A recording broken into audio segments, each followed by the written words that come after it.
Good morning, everywhere. Good morning, good morning.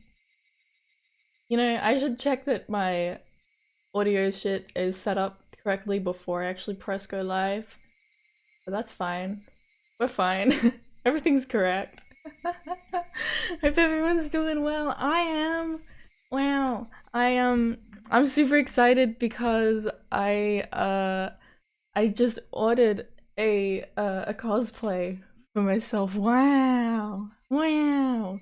Um I got I ordered a cosplay of Mortis from Ave Musica. Um and I'm really excited. I've never ordered a cosplay before. I've only kind of cosplayed once.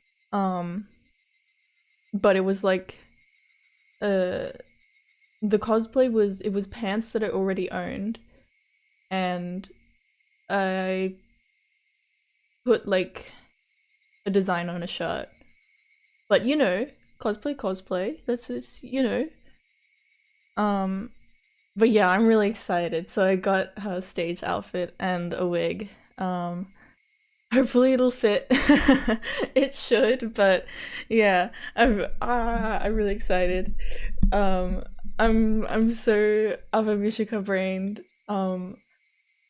Oh God, I can't stop listening to one of their new songs, Kao, or Alter Ego. It's so fucking good. It is. Ooh, it's so good. I can't wait to learn it on guitar. Anyways, Higurashi. We're gonna use the original backgrounds for this stream. I didn't actually go back and check the VOD and see how I feel about the console backgrounds. I forgot about that until I opened the game and the background was different. So we'll see.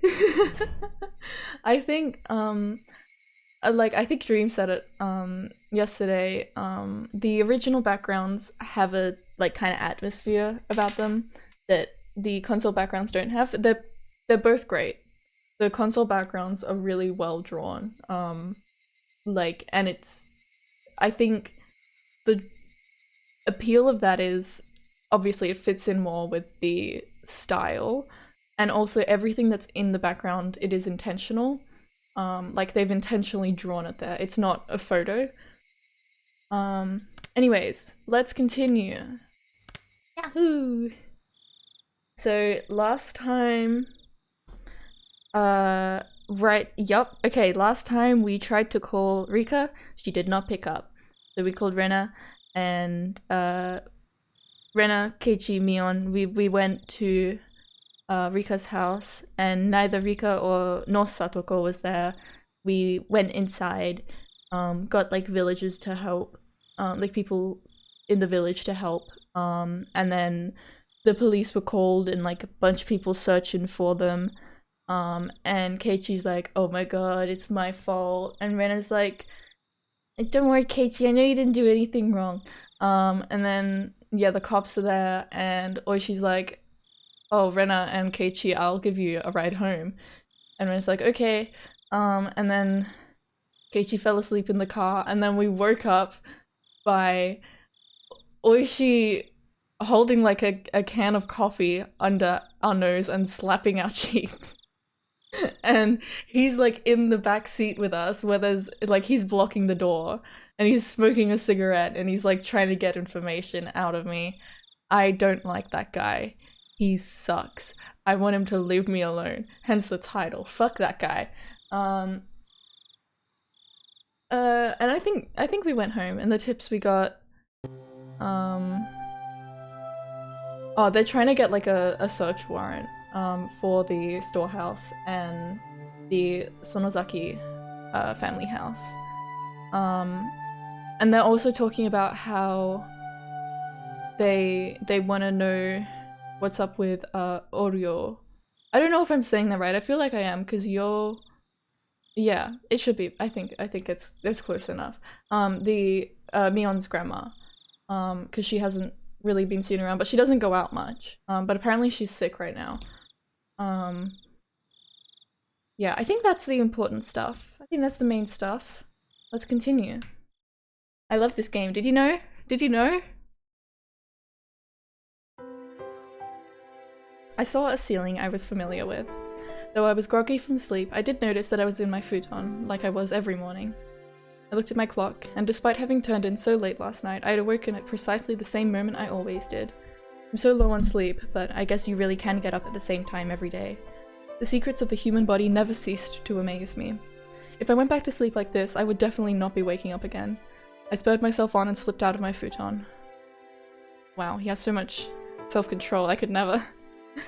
Mum asked me about last night at breakfast. Apparently we too had gotten a call asking if we knew where Rika-chan and Satoko were, and Mum vaguely understood that something serious was happening. There was also the thing with Mion getting the scary eyes while she's like holding a ladder for us, and she's like talking about how Rika is first Rika, I think? Or maybe Satoko?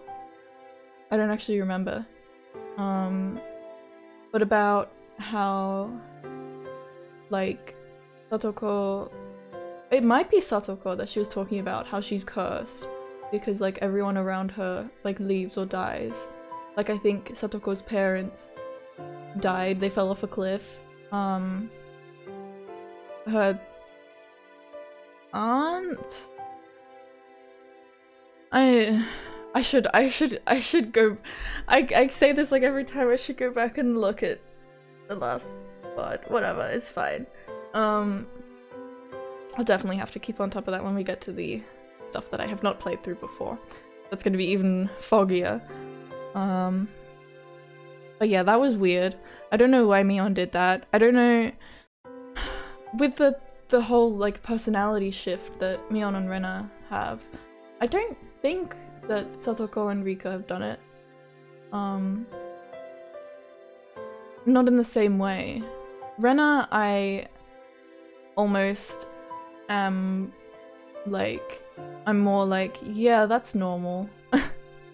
In a weird way, it kind of feels like, because you know, Rena had a disorder that normal people didn't.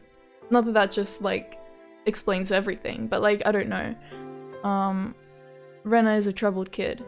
And I mean Mion is too, but like, I don't know, how do you explain that shift? Is it like actually happening? Is it just Keiichi is like imagining it? Yeah, anyways, okay. So then, you were out late last night with all your friends looking for them? Until about 3, I think, yeah. Did you find them? Rika-chan and Satoko-chan, I mean. French. I warily bit into my toast. It really didn't have any taste. Has he said this before? I feel like he said stuff like this, and I'm like, is this like a symptom of the sickness that makes you tear out your throat? That's like my leading theory, but I kind of feel like that's, I mean, like, obviously there's more to it than that. I don't think it's just, oh no, I've caught the disease that makes me rip out my own throat. But like, I feel like, I don't know. It can also like just be chalked up to like stylistic choice, but that's what makes me go like, okay, this is something, like something's happening with this. It's good, it's good. Just then we heard the chime go ding dong. I looked up at the clock and saw that it was about 5 minutes past my regular meeting time with Rena. It was her at the door. Good morning. Did you get any sleep? Did you? She's so cute. She's so cute. Nothing like seeing Rena in the morning. Good morning, Rena. I think I slept for a few hours. You could probably count them on a chicken's toes, though. What an expression, I've never heard that before. Rena seemed pretty sleep deprived as well. There was something missing from her usual spirit. Are you going to school? Yeah. I think it would be better that way, she said, smiling, albeit stiffly. Rena was probably worrying her heart out about those two as well. Even so, she wanted to go to school. If you stay at home today, I think you'd just be boring non-stop and sleeping. I don't want that, so let's go to school together. She's such a sweetheart. I love Rena so much. She's my favorite character in this. She's just such a, like, she puts on like a goofy, kind of light-hearted exterior, and it's not like that's fake. Like, that is really her.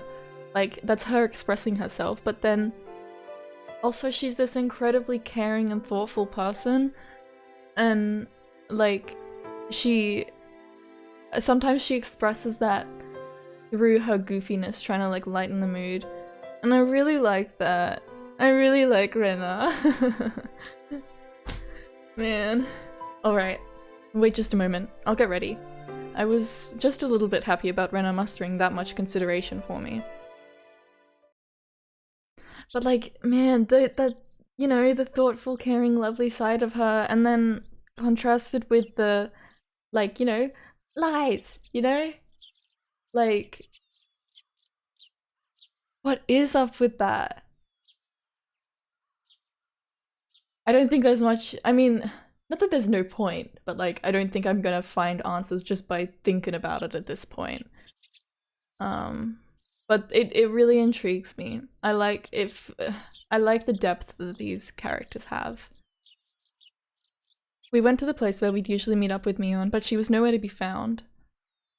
We were a little bit late today, so we thought she'd be waiting for us. Maybe she didn't, like she got home real late. Or she could be taking care of her grandma. I guess Mi-chan couldn't wake up today, huh? Oh, that's right. For her, it wasn't just yesterday. She was up all night looking for the mayor the night before last too. Yeah, that's true. We waited for a bit. Time passed until it got to the point where it was okay for us to go on alone, and we exchanged glances. What do we do? Wait a little longer? At that point, my brain, which had finally been woken up by the morning air, recalled the ominous words OOISHI-san had left me with last night. The leaders of the three families were disappearing one after the other, and next, it might be the Sonozaki's leader. Could Mion have… No, that couldn't be. Let's go. Let's let her sleep for today. Rena gave me a pat on the back. Mion, she's still here, right? I'm just picturing her patting Keiichi on the back with her big old mitten hands, like, it's just like a little bit too hard. Keiichi just like coughs. Did you say something? Oh, nothing, just talking to myself. Let's get moving. The two of us headed to school by ourselves. On the way, we saw a bunch of our classmates accompanied by their parents. It even looked like some of them were being taken to school by car. Surprisingly, the principal was also standing watch at the school gate. I'd never seen that before. Good morning. Good morning. The principal was bowing to our classmates' guardians. The wooden sword next to him, leaning next to him, was a little ominous. Mayabara-kun, good morning. Ryuko-kun, good morning. Good morning. Your teacher has something important to say, so head straight to the classroom, alright? Ren and I said nothing. The madness that only existed at night had finally crawled out into the sunlight. That's what it felt like.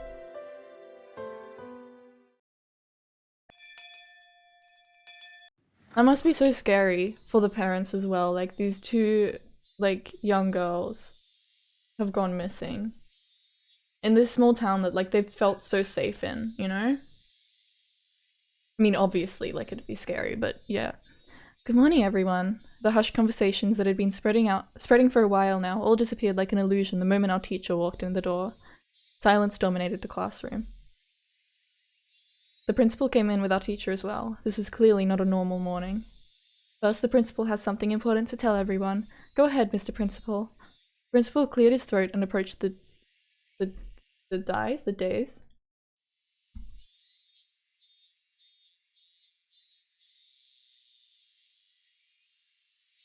Platform raised above the surrounding level to give prominence to the person on it.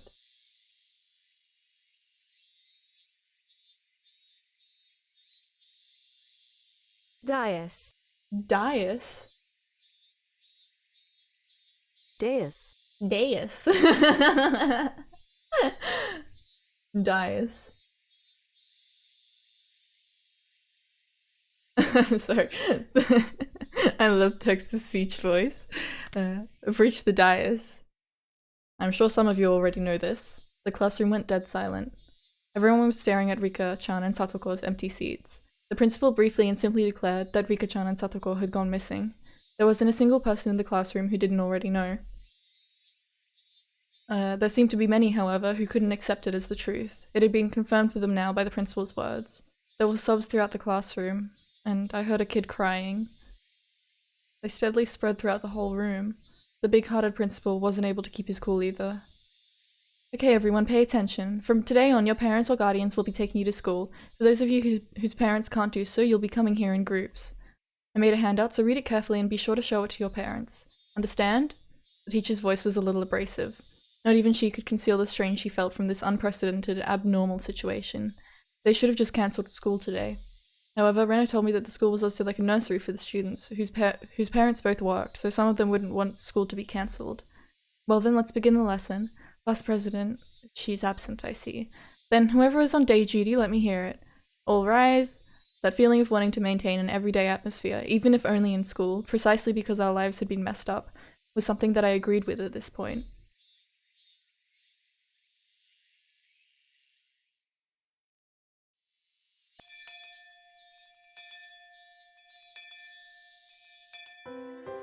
As for the teacher, who always had her lunch in the staff lounge, she ate in the classroom today.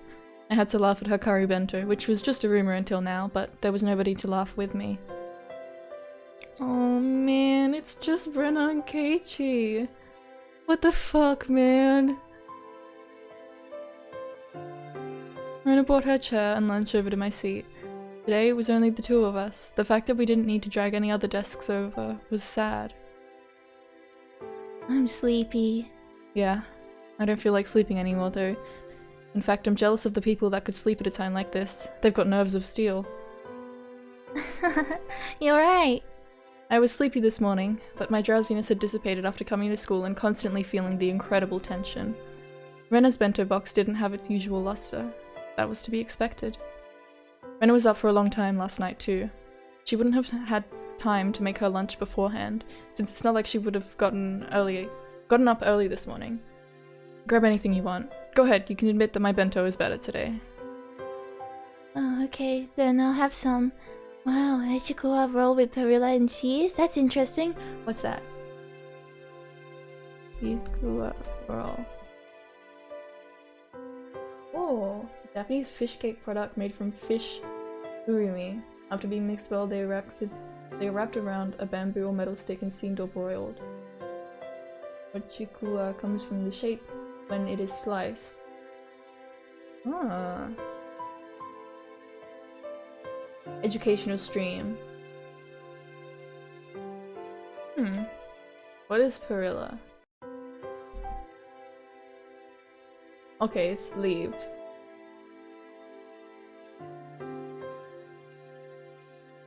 Learn something new. Rena, yours might have ready-made food in it, but it's pretty good too. I realized the two of us were desperately trying to brighten the afternoon mood to its usual level as much as we could.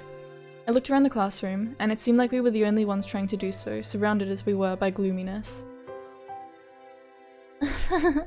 Just the two of us sharing our lunches like this. It's sort of, well, sort of like something. Our laughter grew quieter. I was the first one to mess up. Sorry. I mean, well, I'm sorry. No, it's okay. It's not your fault. Our chopsticks both stopped moving. We couldn't keep it up anymore. Rika-chan, Satoko. I wonder where they went. His words might have sounded too miserable. Everyone was thinking of using roundabout ways to address the topic, but I came right out and said it. I heard Rena catch her breath. Yesterday, while you were gone, I heard a bunch of things, so I'll tell you what I know, okay? Man, this is making me really sad. Sorry again about last night. Go ahead. At that time, since they had arrived for support, Rena was helping the Ladies' Society cook the miso soup we'd had. They reported all of the information the villagers had gathered, and Rena said she overheard it. They didn't know anything important though, did they? Yuka-chan and Satoko went home after school and then apparently went somewhere on their bikes, but other than that, Mion had told me yesterday. We had no clues.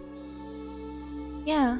The police also said that they probably went out on their bikes to go play somewhere as soon as they got home. If they were going out to play somewhere on their bikes right after getting home, then they might have gone into town. So I guess they concluded that they disappeared while in Okinomiya. The police were saying how they were going to expand their search to Okinomiya in the morning. The big area in town. It makes sense why we couldn't find them even though we searched all of Hinamizawa then. Still, something didn't fit. I had no basis for thinking that, just a gut feeling.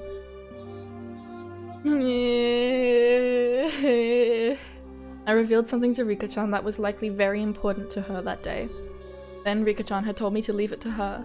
And then, what did she say? Oh, right. If she didn't work hard, then something bad might happen to the dog, too. With all the talk of dogs and cats, I still didn't have the faintest idea what she really meant, but it might have been Rika-chan's way of saying that this was a race against time. Damn it. I'd selfishly pushed my anxiety on Rika-chan and tried to run away. When I thought about it, I shouldn't have run back then. I should have asked her more about the dogs and cats. The more I think back on it, I've really screwed up. Anyway, I don't think Rika-chan was in a situation where she would just go off to play somewhere. Of course, I didn't have any evidence or conviction to base that on. It was just a hunch. I don't think she'd go into town. You think so too, Keiichi-kun? I agree. Rika-chan and Satoko-chan must have disappeared in Hinamizawa. I looked back at Rena, startled. I could hear the conviction in those words. Without replying to my gaze, she took her bento box and went to the hallway.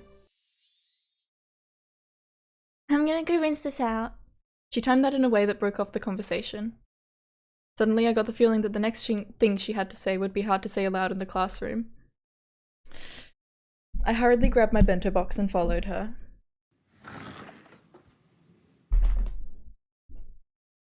Rena didn't go to the kitchenette, but rather to the water fountains out back, where students seldom went. Sorry, I'm just getting comfy. The water flowed down onto our bento boxes. During that time, Rena didn't say a word. Then, after making sure there were no other students around, she finally opened her mouth to speak.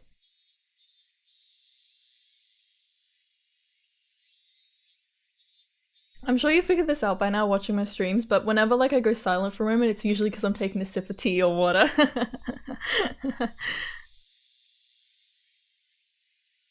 The whole thing about Rika-chan and Satoko-chan going to town to play and then disappearing, it didn't make sense for some reason, so I decided to investigate a little bit myself. Who did you ask? What did you ask them about? I asked the Ladies' Society all kinds of things. There was a lot of tofu in the miso soup yesterday, remember? The old lady from Tomita Tofu Shop came too. Tomita?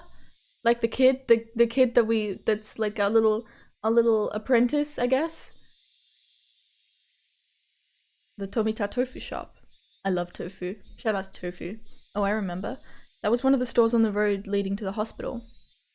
Those huge lumps of tofu dancing in the bathtub-like cistern always looked nice and refreshing. The old lady says she remembers Satoko-chan stopping to buy tofu there on her way home from school. Tofu? Well, it's on the way home, right? How was that a clue? Just listen. Do you remember when we went to Rika-chan's house? Rena stepped away from the sinks and spread her arms wide to recreate the space of Rika-chan's room. There was a pot on her gas cooker, and there was miso soup in it. I think there was probably about half of it inside. The rest was in the refrigerator. They must have been planning to make chilled tofu. It was on a plate in plastic wrap. As Rena explained, she walked around as if she were really going through Rika-chan's room.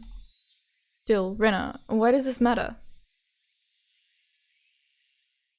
Keiichi-kun, when you make miso soup, you put the tofu in last. That means Rika-chan or Satoko-chan, whoever was cooking, was standing there making it up until right before dinner time.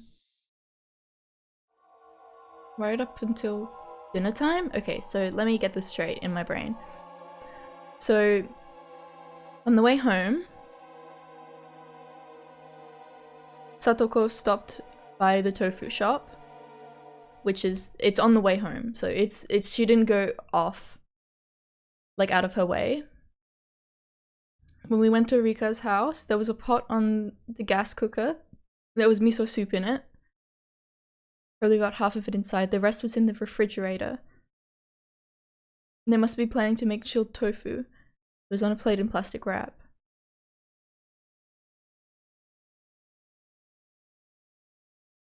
Probably about half of it inside, half of the miso soup. I don't know how you make chilled tofu, so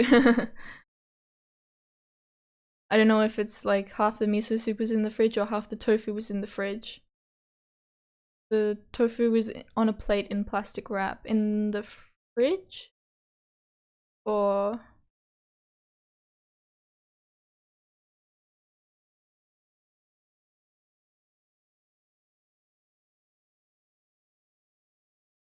Hmm.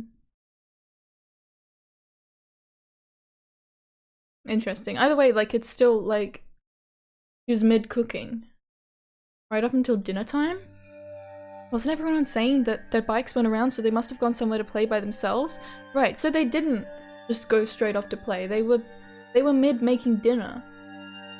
They were planning to be at home and eat dinner, and then for some reason, they took their bikes and went off somewhere. The trash in the countertop bin was put in there really awkwardly too. Rika-chan makes most of their food and lunches, but occasionally Satoko-chan does it too. So Satoko-chan was cooking that night. That means that Satoko at least didn't go somewhere to play. She was preparing dinner? So I would think that Rika and Satoko would go home together. So, and if it was just Satoko who went to the tofu shop, like, either Rika waited outside for some reason, or like she went on ahead, or she was elsewhere. Rika might not have come home. I don't know how much is in like a serve, but if it's like half, then like, was she planning to make just like one serving of miso soup? Yeah. Then I took a look at the rice cooker and there was rice for two still in there. Okay, for two. So she made dinner for both of them, but neither of them ate it. Is that it? Rena nodded. And next I looked in the fridge. There was some chilled tofu made from the other half that they bought. That's not all either. There were a whole bunch of plates inside with side dishes for dinner. All of them were in plastic wrap. You usually plastic wrap things so that you can have leftovers for the next day. My mum does it all the time too, using them in a breakfast or lunch. That's right.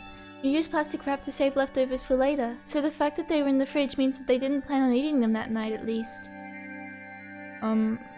Is that what it means? Keiichi-kun, think a little harder. The dinner was totally untouched and wrapped up. What do you think that means?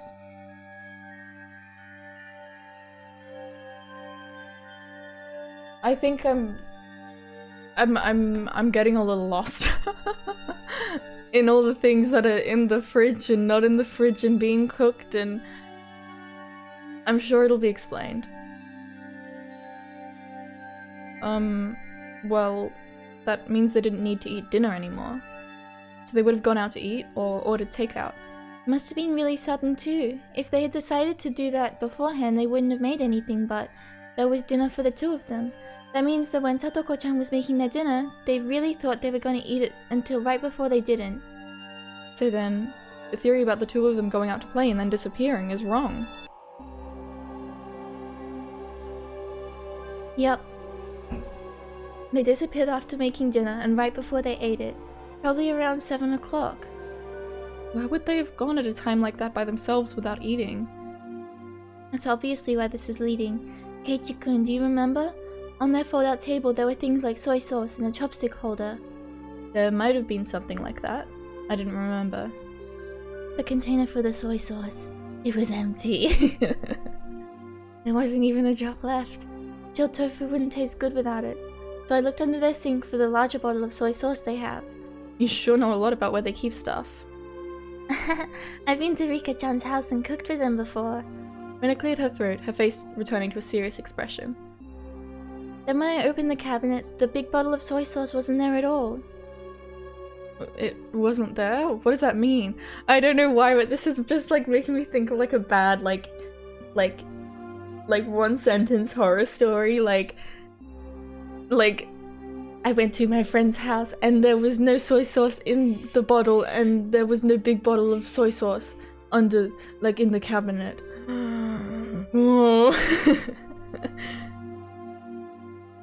Everything I'm gonna say from here on is just Rena's idea. So please listen until the end without saying anything. Last night, Tatsuko was making dinner like normal. Rika-chan usually watched TV until the food was ready, so she was probably lying down watching a variety show or something. Oh my god, doorbell. Bing bong.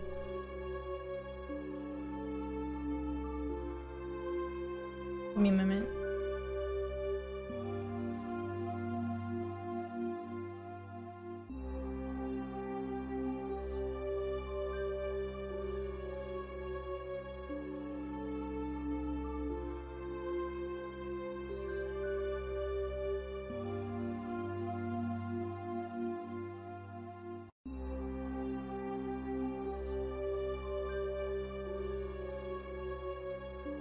Okay, we're good.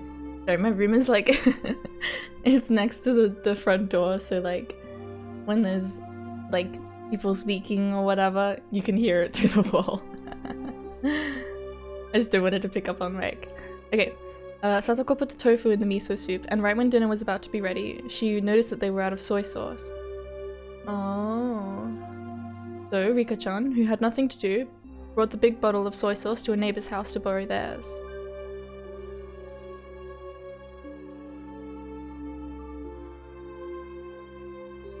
I don't really know my neighbors that well. Would people be willing to just give her soy sauce? Yeah, it's not all that uncommon in Hinamizawa. Yay. So Rika-chan rode her bike out to get some soy sauce. No matter how long Satoko-chan waited though, Rika-chan didn't come back. So then Satoko-chan called up the house where Rika-chan was going. Oh, hello, my name is Satoko. Would Rika happen to be imposing on you? Something like that. Then the other person must have replied with something like this. We have plenty of food here, so you should come too, Satoko-chan. Rika-chan has already eaten. I think that's how they called her out there. Satoko called Rika a few names in private. What the fuck? Imagination's running a bit wild. This is a really important part of the story, by the way. Satoko called Rika a few names in private and wrapped up the dinner she had made for them. Stinky poo head, annoying,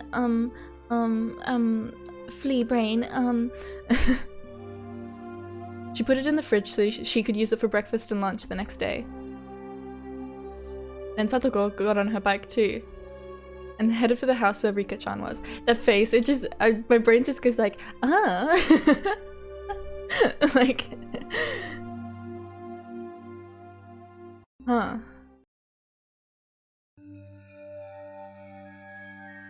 Okay, but this is already pretty strange. You don't normally make so much food that you can give it to people who suddenly arrived at your house. A veteran housewife would never normally make so much food that she could feed 2 extra people. Could it have just been a coincidence that they made too much? Still unthinkable. Rena flatly denied me. You know, she kind of looks like Hubert from Fire Emblem 3 Houses like this. I think it's the eyebrows. Let me get a picture. I think it's just the eyebrows. She doesn't even look that much like him, but it's funny.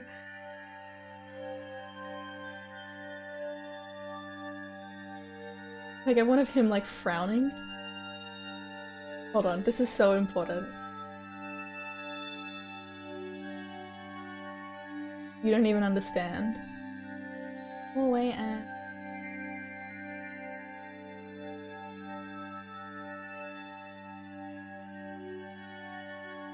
Done. Yeah. This is great. This is perfect. Now I gotta open up my huge screenshots folder that takes like 5 seconds to load. I should really do something about that. Still loading. Oh, there we go. Look. It's the same, right? It's the same, right? It's totally the same. Not even close, not even close. Yeah, that's enough Hubert for one day. Rena flatly denied me. Since Rika-chan knew that Satoko-chan had worked really hard to make dinner for them, didn't she? No matter what kind of food she was offered, she wouldn't let Satoko-chan's dinner go to waste. This was all only circumstantial evidence and Rena's guesswork. Rena is really onto something here. She's got a really good... I mean, like, she knows these kids real well. And the story she's giving makes sense. Because, like, why would they... Yeah. Because there's a lot of stuff in the way that their room was left. But this makes sense. Even so, it was all extremely convincing. Yeah, it is. It was the only ray of hope we had to topple this situation bereft of clues. Then, Rena. Where did Rika-chan go to get soy sauce? That was the heart of it. Would it have to be somewhere she'd comfortable with asking for soy sauce? And somewhere Satoko wouldn't think it suspicious that she'd been invited for dinner. So who was it?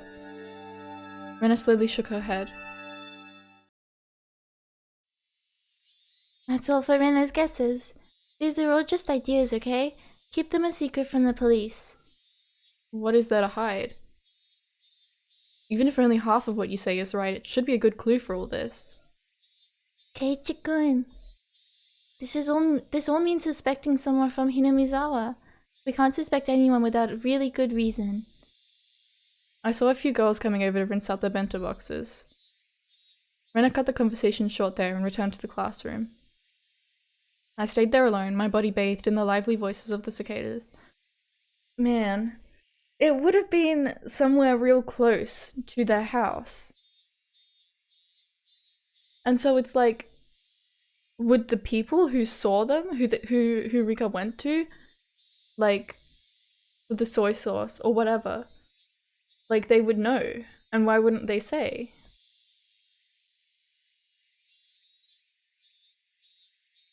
Because, like, surely, you know, even if they didn't come out for the search, like, people would have gone to their house because it's, like, close by and asked, like, hey, have you seen Rika and Satoko? And then they would have lied. Assuming that is even the case. The soy sauce story. The two-sentence horror story, soy sauce story.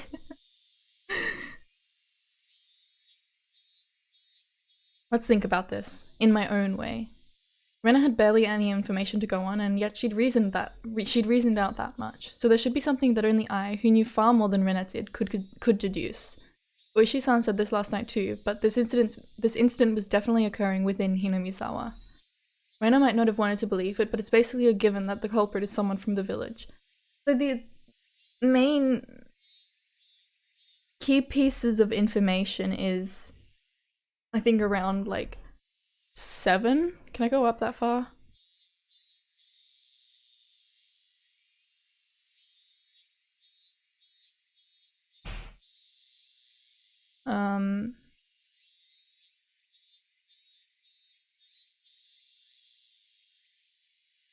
The Tomita Tofu shop, one of the stores on the road leading to the hospital. Satoko stopped to buy tofu there on her way home from school.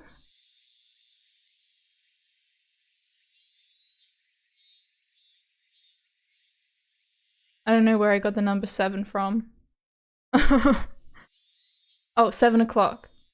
They disappeared after making dinner and right before they ate it, probably around 7 o'clock. We called it around, like, was it like 11 or something?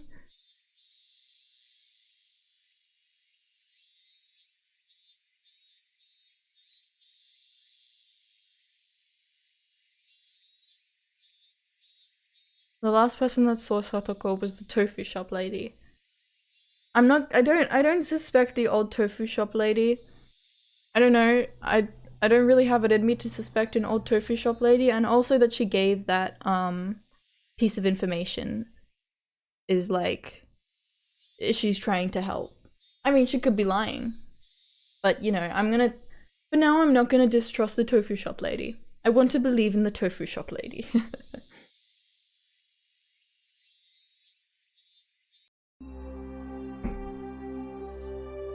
The trigger for everything was when the 4 of us trespassed in the forbidden storehouse. Somebody saw us going in there. For the culprits, breaking the taboo was a crime punishable by death. I think that the one person that we can say absolutely did not see us going into the storehouse is Rika. Everyone else, I don't know, but Rika, she was doing the performance. Not that I think that she killed us, but I mean, she definitely didn't see it happen. Right? Did I say us? Killed us? I mean killed these two. She... That's such a... I don't think that's an important piece of information. I don't think Rika is a suspect in killing these two fully grown adults. But... I don't know. I'm trying to get, like, definite pieces of information that I can rely on. Like, unquestionable, you know? So that I can build around that. I don't think that's gonna help me much, though. So that night, Tomitake-san and Takuno-san were sacrificed. There were 2 left. Shion and myself. However, before the culprits bore their fangs on Shion and me, they went after the mayor, to whom Shion had confessed her sin. Next, they went for Rika-chan, to whom I'd confessed my sin. Then what about Satoko? Just a stray bullet? By itself, Rika-chan being sacrificed after I told her everything was mortifying. But Satoko, who was sacrificed for no reason, wasn't that all the more regrettable? Everything was my fault. Who would be the next to disappear? Would it be Shion and me next time? Why? Why weren't the culprits going for Shion and me right away though?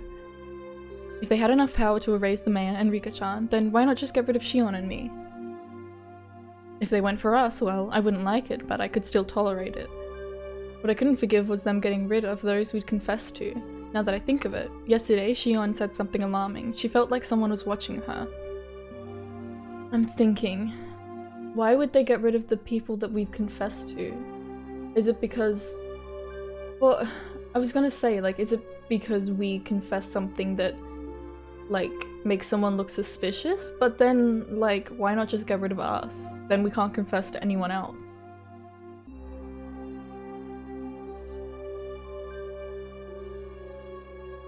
Or, like, killing us makes someone look suspicious too. But, like, we're the only leads that, like, you know, the cops or whatever have got. Like, we went into the storehouse.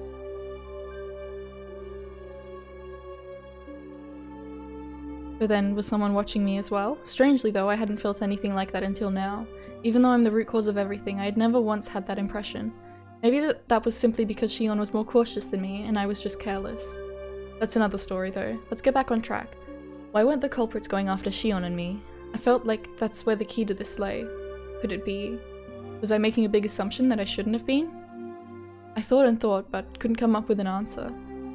The one thing I understood was that I was a concerned party to this case, and that I had a duty to watch over it until everything got resolved.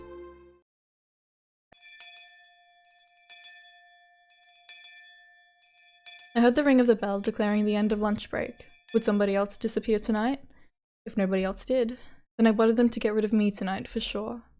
And then put an end to all of this. Gion's hysterical voice on the phone— oh my god, that was the door slamming really loud. That scared the fuck out of me. Holy shit.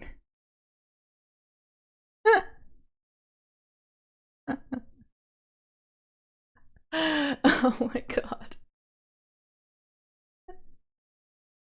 I'm sorry if that was really loud.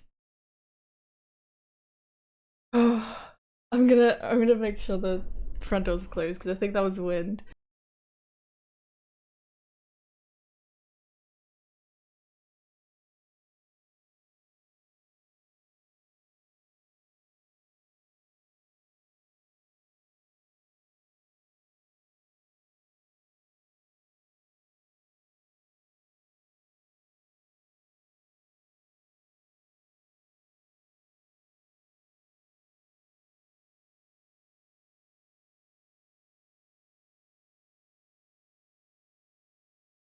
I probably made such an embarrassing noise and that scared me. Oh my god. Okay. Shion's hysterical voice on the phone last night came back to mind. They planned to murder those close to us first, make us as miserable as possible, and only then would they kill us. My Barako, lunch break is over. Go back to the classroom. At the principal's urging, I returned to the classroom, which was quiet as the streets at night.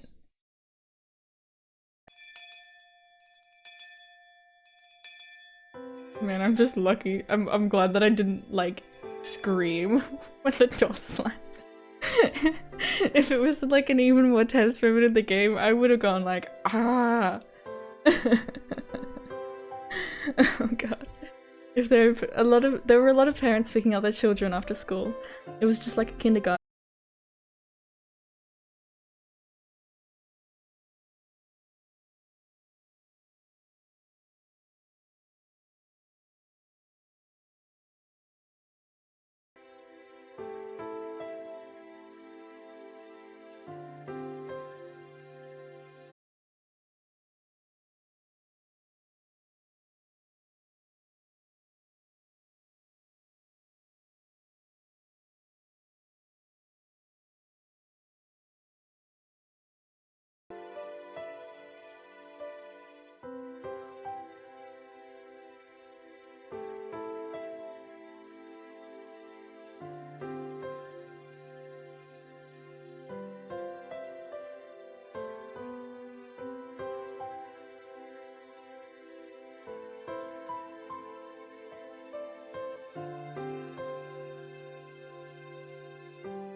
We back? I don't know if we're back.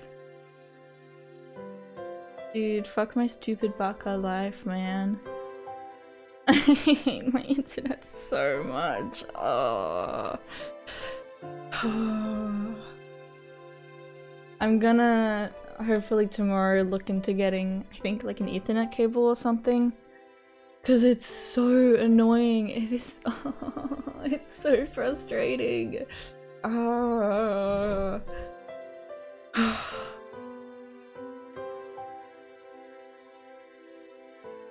Man. Alright. Alright, I think we're back. I'm gonna take a quick pee break. And hopefully everything will be all back to normal. Fuck my stupid baka internet, man. Alright, I'll return in a few minutes.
I'm back. It says my stream's unstable.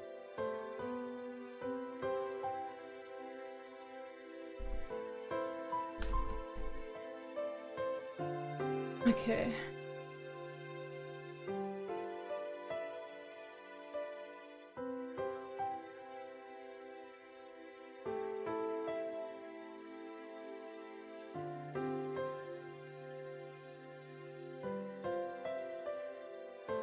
Okay, I think we're okay. Now the bitrate is back in the green and it says that. Excellent! I hate my internet, Wise fans. I hate it so much. It's so frustrating.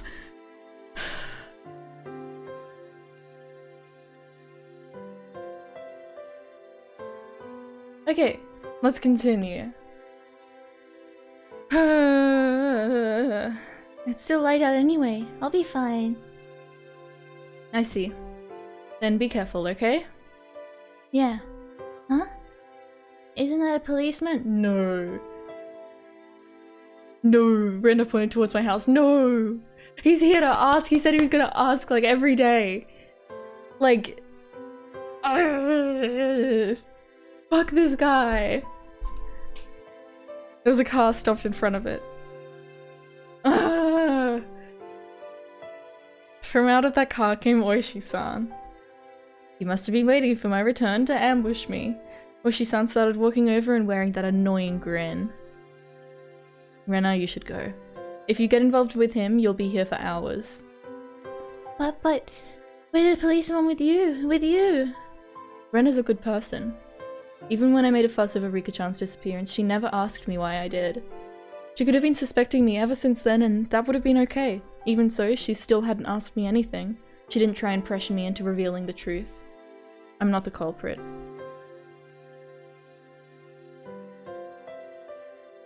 I know that. That said, I can't say that I'm totally uninvolved with this incident. Rena simply listened, smiling like she always did. God, Keiichi doesn't deserve Rena. She's so... Even though I had insinuated I was related to the incident, she didn't look at me as though she were looking at something dirty. I'll tell you next time. Okay. Yay! I'm looking forward to it. You're going then. She's such a sweetheart. I love Rena so much. I love her so much. She's best creature ever. Rena gave me a slight bow and trotted away. She trotted away. Of course she trotted away. Oh my god. Rena, you would love My Little Pony, actually. Leaving me, alone with Oishi-san, who walked over. Fucking guy. Hello, hello. Welcome home, my Abata-san. Hello. Looks like your parents aren't here. My, was I in a bit of a spot? You came all the way to my house? I can only thank my good fortune that my parents were absent. Since neither of them was around at this hour, they would probably be back late. I think Dad got called out on business. I don't think he'll be back until later. I see. Well, that's convenient, I suppose. We can do this without giving your parents any strange ideas. Hey, Tater Tot, what's up? You just missed me, like, getting the shit scared out of me when, like, a door slammed outside my room and then my internet cut out and...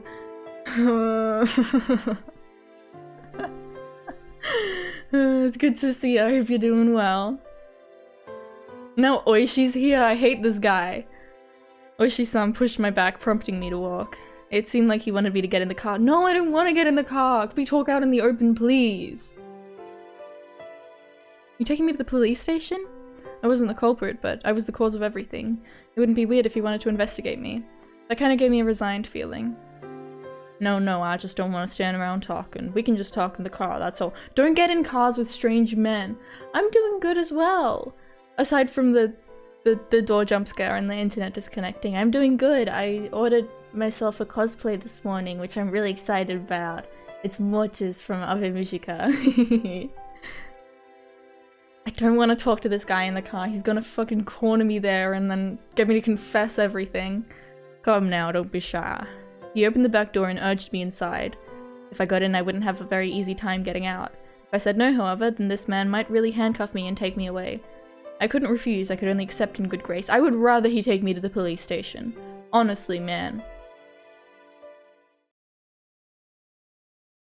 The inside of the car had been cooled too much by the air conditioner, and there was a rusty smell coming from the filter, which must have been cleaned only rarely. Oh, is it too cold? I'll turn the car off. He turned the engine, and it suddenly became quiet, and the voices of the Higurashi, with all their cool loneliness, snuck inside. Quack, quack, quack, quack, quack, quack, quack, quack, quack.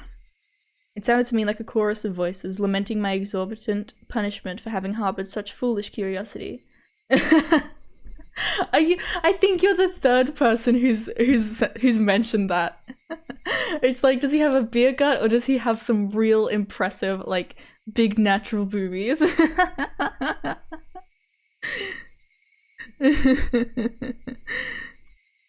For a few moments while listening to those voices, I myself lamented the days that had been twisted and distorted since that night. Oishi-san, as if waiting for me to voluntarily begin talking, lit a cigarette and listened to the Higurashi. The silence became deafening, and I was the one who followed first. Dream, what up? You're just talking about Oishi's boobs. How's the investigation going? The investigation? Of what? There have been so many. Which do you mean? Who? All of them. Well, alright then. They're officially secret investigations and we're under a media blackout, but I'll let you in on them. Then shall we start from the first incident? The freak deaths of Tomitake-san and Takuno-san on the night of Watanagashi. On this one, embarrassingly enough, we haven't made any progress at all. Yeah. That's what I was saying. 3 people now. First of all, Tomitake-san. There were indications on his body that he was assaulted by a group of people, but we have no explanation for him clawing out his own throat and dying. Yeah. We suspect an overdose from a stimulant or something, but we didn't detect anything. What about Takano-san? The same, we're in the dark. Autopsies for those who were burned to death are real tough. We believe she was doused in gasoline after she was strangled. That one falls under the Gifu Prefecture's police department. His voice is like completely different from yesterday. They haven't been very cooperative, even though it happened in our territory. Oh, that's not really relevant, though. So the police didn't know anything other than the fact that the victims died inexplicably. Alright, I think I need to close the door that slammed. I will be back 1 minute.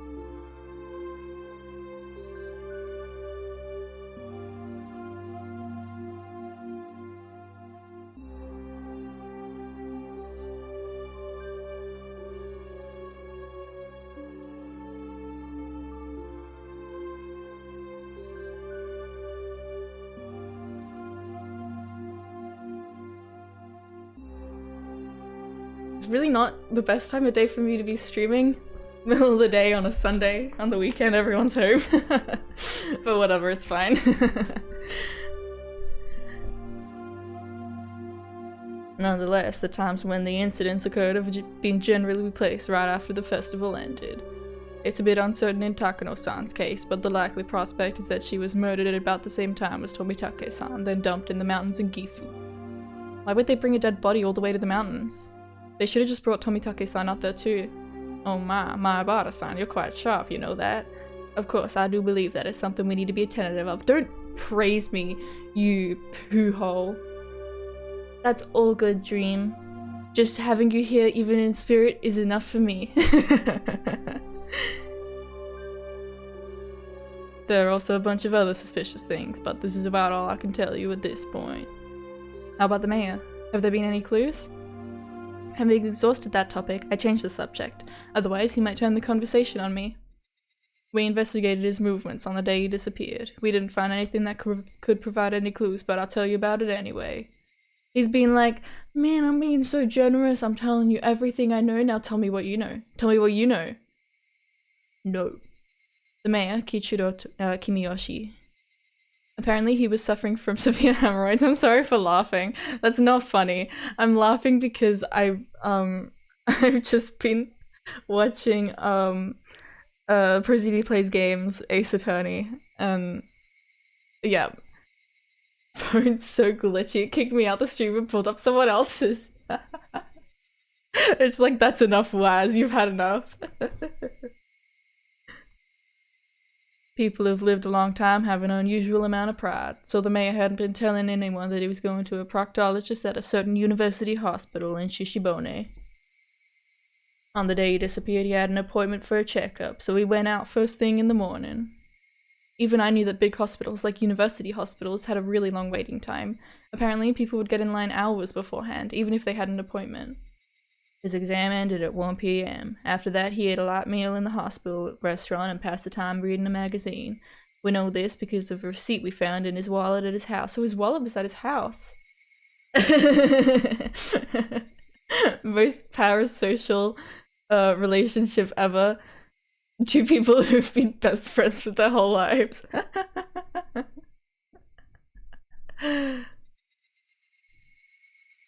There was nothing suspicious at all about that. That day, he planned to go to a meeting in the assembly hall in the evening. He was supposed to return home with plenty of time to spare, but while he was on the train coming back, there was an accident. Seems it delayed him a bit, and he only got back to his house right before the meeting was scheduled to start. His family witnessed a very hectic mayor leaving to go to the assembly hall at the shrine. What was the meeting about? He disappeared on his way back home, right? 3 families and the essential members of the town assembly were at the meeting. Was Audio? Was the grandma there? We think they were discussing how to deal with the serial freak death incidents that happened again this year. Serial freak, that's what they call me when I'm eating my breakfast. When I'm eating my Fruit Loops. So then, on his way home, the old man, who had treated Shion like his own daughter, he was a dependable person who would encourage Shion whenever she felt pressured by anxiety, and yet Shion's painful voice struck me right in the heart. Huh? What's the matter? I was taken aback by how strange my own voice sounded. What was it that just surprised me? When did Shion talk to him? I squeezed my head with my hands to try and drag back out what I'd only realized for a split second. Remember, Keiichi Mayabara, you just realized something. God, I hate when this happens. Something important. The night of Watanagashi. That was when everything started. That night, Takano-san and Tomitake-san died. Dun dun dun dun dun dun dun dun dun dun dun dun dun dun dun. This was so hard. The next morning, word of the incident had spread throughout Hinamizawa. I was thinking of this before the stream. I should look into like making a 3D model. Something I've not done before. I could try making like a V-Roid model. This is so off topic, I'm sorry. But like I've been noticing so much in these streams how much I wish I had hand tracking. Like if I could use my hands to like emote and stuff, I think that would be so good. Cause I like just then I was dancing, you know, with my hands. But yeah, who knows, who can say? I could also look into like commissioning something, but I think I would probably end up doing it myself because I'm stubborn like that.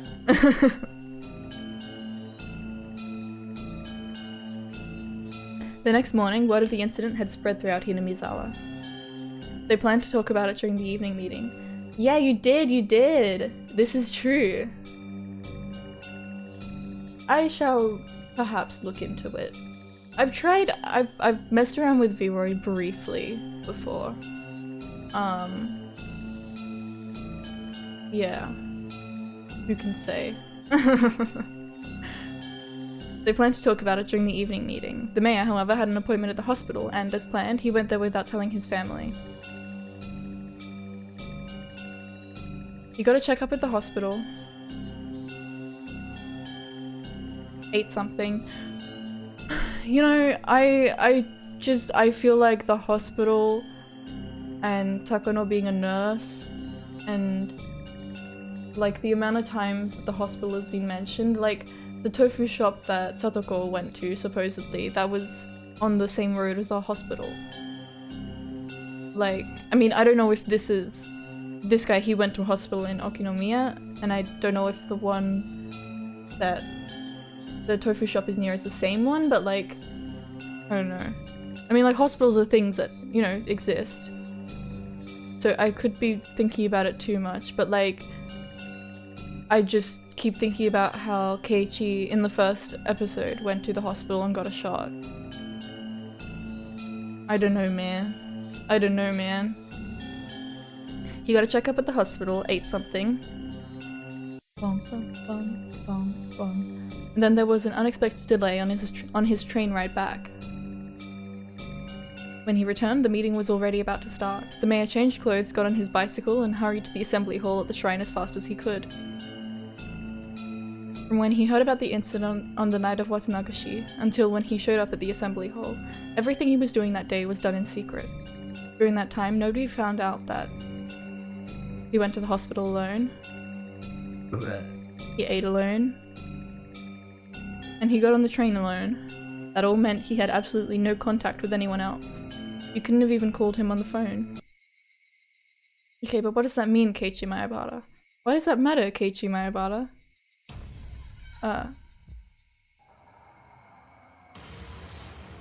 Because Shion had contact. Kei-chan, what should I do? What's wrong? Tell me. We're not keeping secrets from each other, right? Old Man Kimiyoshi, I told him everything. I told him everything. I told Old Man Kimiyoshi everything. That night I told the mayor that we snuck into the ritual storehouse, also that someone saw us and was out to get us. Right, what then? Old Man Kimiyoshi didn't get angry. He smiled, then told me that if I was properly sorry about it, there was no way I'd be demoned away. He was really smiling, and he told me to leave it to him. When did she tell him? Sweat burst out of my body like bullets. They became one long strand and slid down from my forehead to my nose and fell. Hi! Hi, dream friend! I'm waving. You can't see, but I am. So then... Yahoo! What does it mean? Hey, Keiichi Bada. No more playing dumb. The waiver. When did she tell him? Shion said that she learned the incident from a phone call her father had made that morning. The mayor had left the house first thing in the morning for his appointment at the hospital. He didn't tell anybody where he was going. Nobody knew about him going to the university hospital. Furthermore, his train ride back to his house was delayed by an accident. As soon as he got home, he rushed out to the assembly hall. Okay. Wait, so did she tell him in— oh no, yeah, she told him in person because he was smiling. Did they meet up when he got food? Then the meeting at the assembly hall began, and continued until it was dark out. Did they meet up after? Then everyone left. Nobody saw him after the meeting was over. He just disappeared. Which meant?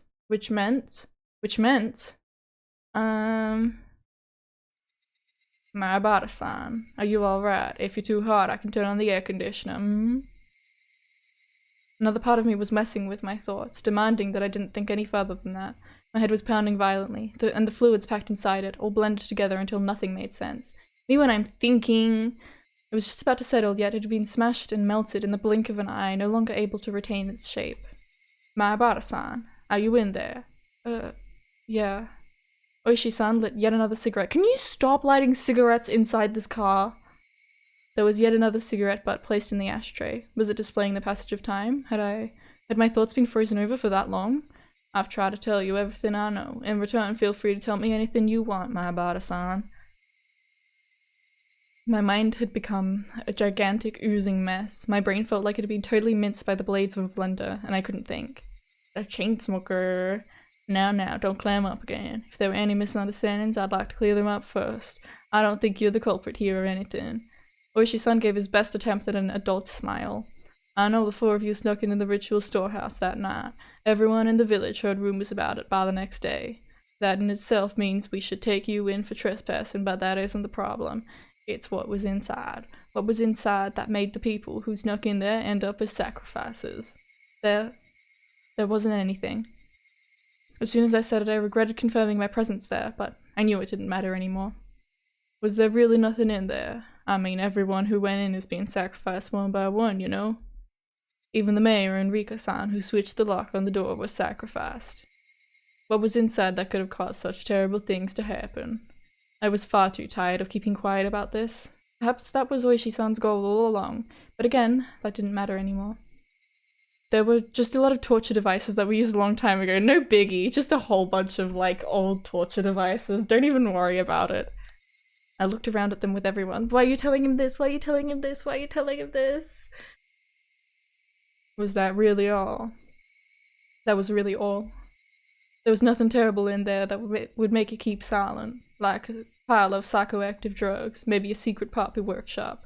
Perhaps there were mountains of Soviet or Chinese handguns. There weren't any suspicious wooden boxes or containers packed in there. There was nothing as exaggerated as what Oishi-san was hoping for, but I felt like in a way there were plenty of terrible things hidden in there. From the perspective of someone who viewed the storehouse as sacred, whether or not I thought I had seen some crazy things didn't matter in the slightest. The four of us broke the taboo. I hope this information gets Oishi killed next. Me too! Oh my god, that would be so good. Oh, I'm so sick of him. You know, he was waiting outside Keiichi's house. I don't know if you were there for that. You might have been. I don't care. He was waiting outside Keiichi's house for him. And he's like, come on, let's talk in the car. No, I don't want to. Leave me alone. The four of us broke the taboo. Punish us. That should have been what happened. We put in a request for a search warrant thinking there might have been some secrets hidden in that storehouse. It's been the sabotage of the century. They said it would be an insult to religious figures and something about the right to free religion in the Constitution. Jeez. That's why I really didn't have any other recourse but to ask you since you went in there. There really was just old, rusty, dusty torture equipment. Why is that not a big deal? Nothing else stood out. Then Tomitake-san and Takano-san were only killed as punishment for having broken the taboo. Didn't have any answer for the only part. Is this like a common thing in like shrine storehouses? Oh yeah, just a bunch of torture equipment. I suppose I won't bother hiding it anymore. You're the only one to escape harm so far. Hey, OOISHI. What do you mean by that? What does that mean for Shion?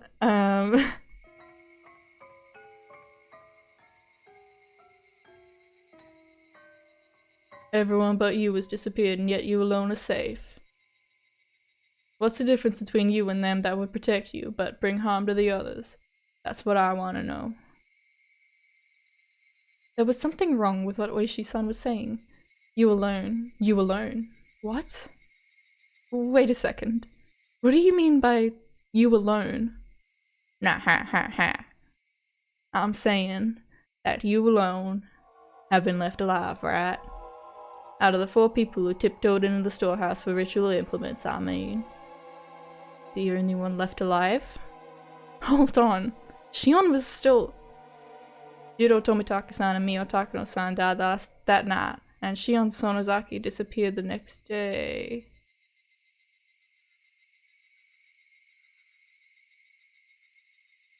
Only you are still safe and sound at this point. Why only you? I'm saying that's what I want to know.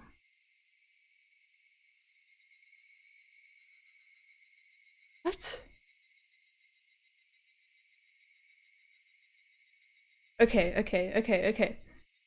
Tomitake and Takano died on the Watanagashi. Shion disappeared the next day, the day after the Watanagashi? Then who called me? Because it was the night of the Watanagashi, those 2 died, and then the next night, the mayor went missing, and then the next day, Shion called me, right?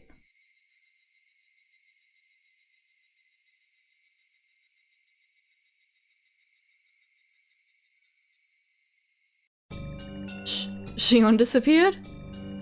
That's impossible. I unintentionally raised my voice, but I didn't care about that. Tomitake-san died, Takano-san died, and Shion disappeared? When did she disappear? What is this guy talking about? Oh, well now, I thought you were long since aware of this. This is the first I've heard of it. Shion disappeared? When?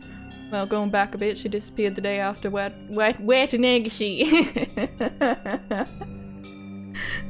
After Watanagashi. I've forgotten how to say that word now in his voice. Going back a bit? Stop saying stuff I don't understand. She and Sonozaki spends the night at relatives' houses depending on her mood any given day, so no one thought much of not knowing where she was. She frequently takes days off from school too. Was Mion calling me?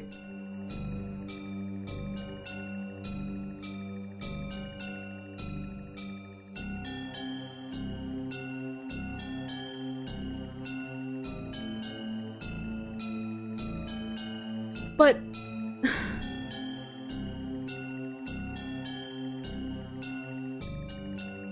oh my goodness.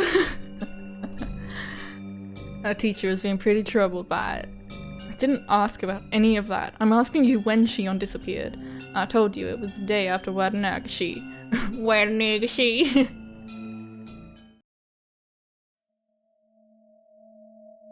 The fluids in my body all reversed direction. I lost my sense of balance, and everything I could see started to warp and twist out of shape. I simply couldn't endure it. Hang on.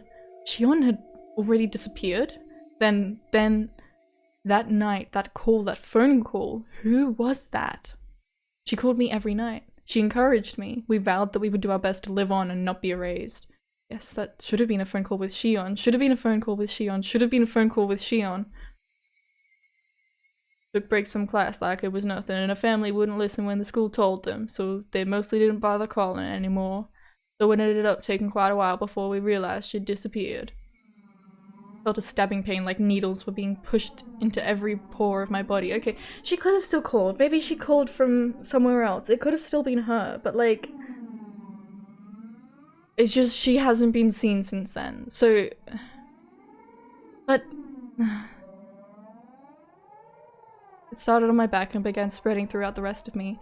When it had completely covered the surface of my skin, it began to worm its way inside my stomach as well. Don't you remember? We talked at the library the day after Watanagashi. Shion-san was there then. That was the last we saw of her. No one knows where she's been since.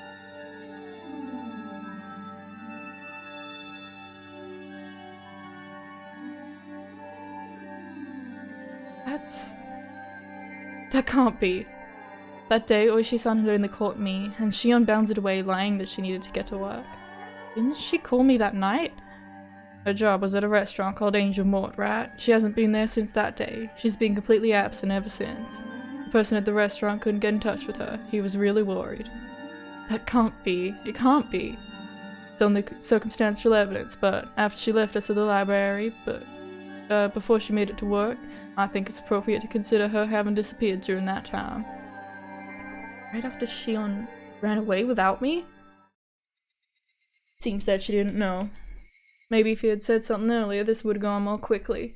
Now you understand, right? You're the only one left. You're the only survivor of the 4 people who slipped in the ritual storehouse. Couldn't be. It just couldn't be. Something else happens, it would happen to you. I need you to understand that, Mayabara-san. So that means 2 people did disappear. The mayor and Shion. What? But she confessed that she confessed to the mayor. So maybe that was like Mion pretending to be her, being like, oh my god, Keiichi, I confessed everything, and now the person I confessed it to has disappeared, so you can't tell anyone. Or else they'll disappear. It can't be. It can't be. It can't be. Shion had already disappeared. That couldn't be. It couldn't be. I talked to her the day before yesterday. I talked to her last night. She was going to call me again today. That was Shion on the phone. Shion on the phone. It was from Shion. From Shion. Shion has long since disappeared. Next will be you. Then, who was on the phone those past nights? Who was on the phone those past nights? Who was on the phone those past nights?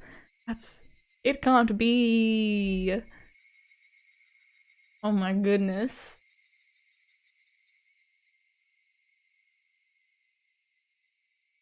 How much does Mion know? Mion. I lay down on the couch and stayed there dazed for a while. My mind was completely blank. I couldn't think about anything for more than a few seconds. There was a note in my house saying that Mum and Dad would be home late and that I should have some ramen or something for dinner. I could bake it whenever I got hungry, but I had no appetite, so I just stared blankly at the ceiling without eating anything. The hands of the clock were already pointing at 10. Would I get another phone call like that today? Even though Shion had already disappeared, would she still call me? Where were they calling from? And who were they? Where did they come from? Where did they go? Where did they come from? But no Joe. Oh. The more I thought about it, the more I started to tremble. I even thought about just disconnecting the phone line. If I had been thinking a little less logically, I really would have done it too. Hold on, Keiichi Mayabara. Oishi-san admitted it himself, didn't he? That Shion went missing a lot?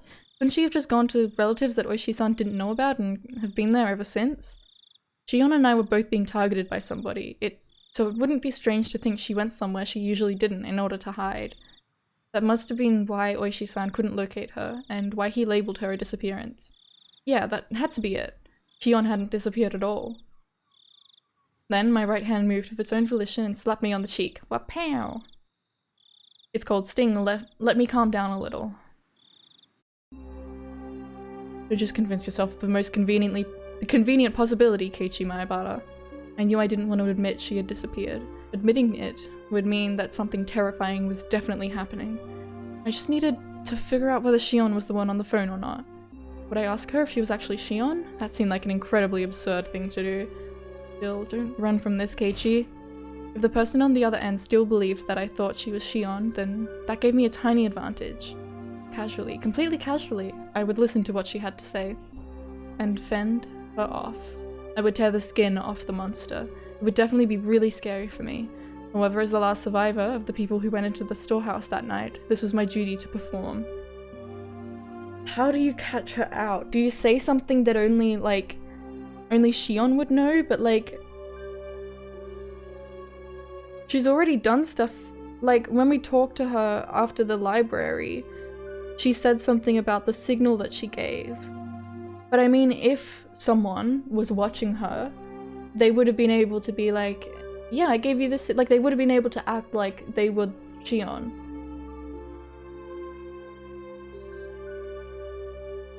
But like, was that even Shion?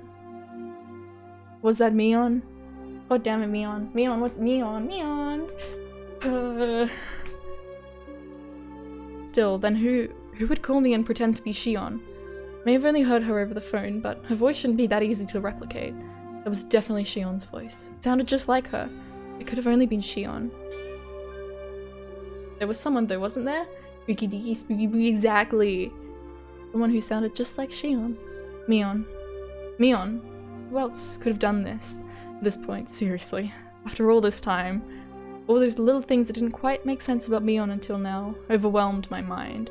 Like being questioned about sneaking into the ritual storehouse and how she shook the ladder while spouting curses. But then why would, if it was Mion, why would she be like, by the way, don't talk to Mion, she's real scary and stuff. Like, why would she do that? To add to the idea that it's Shion? Who else? Who else could have? And why? Why though? Why would Mion? I thought back to the things about the Sonozaki family that I had heard from Oishi-san and Shion. Mion was always entangled in the incidents, in a position where she was omnipotent. Some of that information included things that Shion had told me after she disappeared. I madly scratched my head. Courage, give me the courage. Just a little bit of courage to pick up the phone. I know it will ring tonight. It would be so easy to run away. That, though, would be the same as making it easy for them to erase me. I cannot run. I must stand up and face it. After all, the next sacrifice would definitely be me. I was sure Shion would use tricky words to try and trap me. Be careful, be careful. I'm scared, I'm scared, I'm scared. I don't want to do this, I don't want to do this. I don't want to do this, I don't want to do this.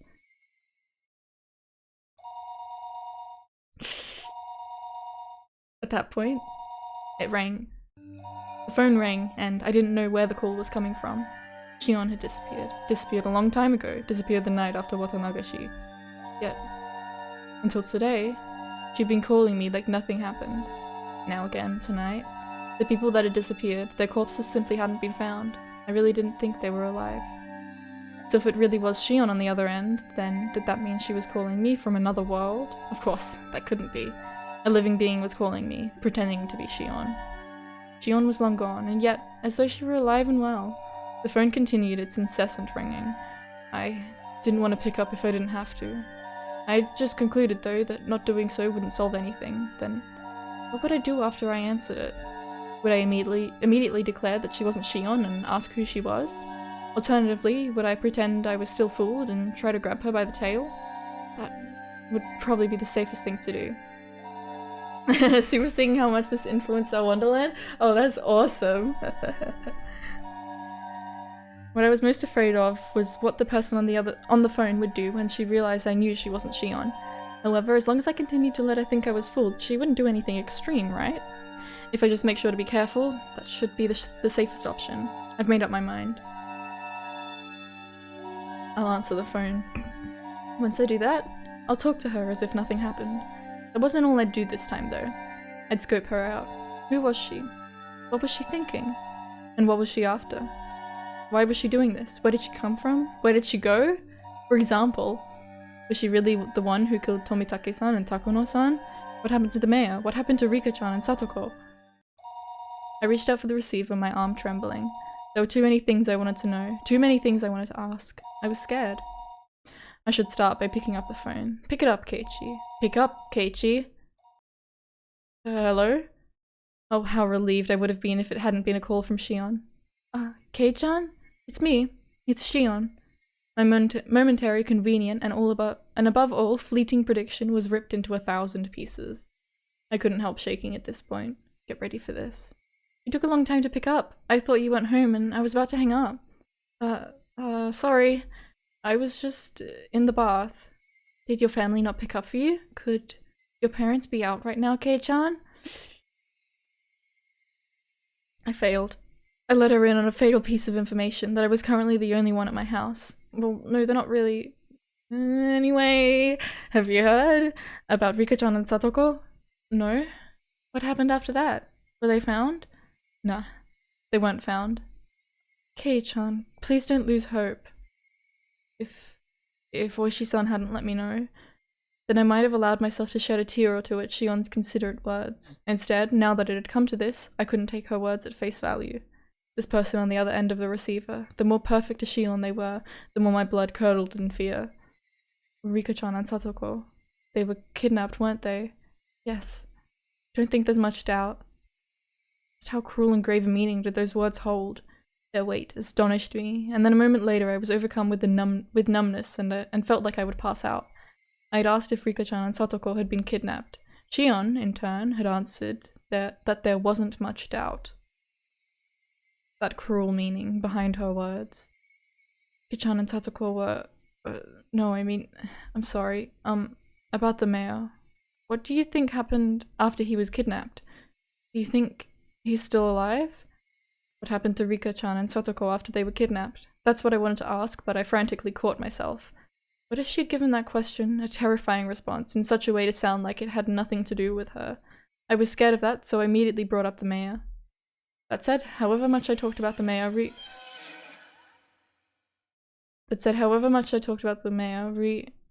Okay. I think he was killed.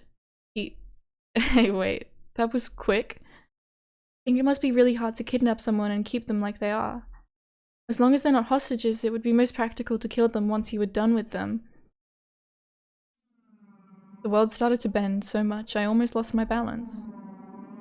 The scenery in my eyes whirled around and around like the hands of a clock and tried to swallow me whole from below. I frantically put a hand on the wall to support myself. A moment later, a severe nausea welled up within me. How is she saying such things so lightly? Kill them so readily. I mean, what's a human life or two anyway? It's a horrible thing, but I think that's probably what happened. Whoa, this music. If the mayor was killed, then did that mean the same had happened to Rika-chan and Satoko? No, that couldn't... They weren't some random old man. It was Rika-chan. It was Satoko. They couldn't kill them so readily. It's probably better to think that Rika-chan and Satoko-chan ended up the same way. Wah! Those were the words I wanted to hear the least, and I fought them back with a scream of my own. Even though it wouldn't change anything, I still couldn't help but scream. This time, I'm sorry, I can't. The tears flowed. I'd been confronted with the most horrific outcome that I'd been trying to avoid considering ever since last night, and I cried. There was no longer any doubt that it was my fault. I killed them. I killed Rika-chan and Satoko. I succumbed to the weakness of my own heart and confessed everything to Rika-chan. That's why they were killed. That meant I killed them. When Rika-chan looked at me with those innocent eyes, if only I hadn't given in. Even my voice gave out, and yet still I cried and cried. Kei-chan, please just try and calm down. Rika-chan and Satoko, they've been killed. We couldn't even find their remains. I would never be allowed to even apologize to their faces. If that was to be my punishment, then how brutal a punishment it was. I think Shion tried to comfort me, but I didn't hear any of it. What are you going to gain by doing that? They're definitely going to target you and me next. Please, I'm asking you, get a hold of yourself. Please. Please. Shion was shouting, imploring me with a voice that sounded like tears were in her eyes. However, I was coming to hate the sound of that voice more and more.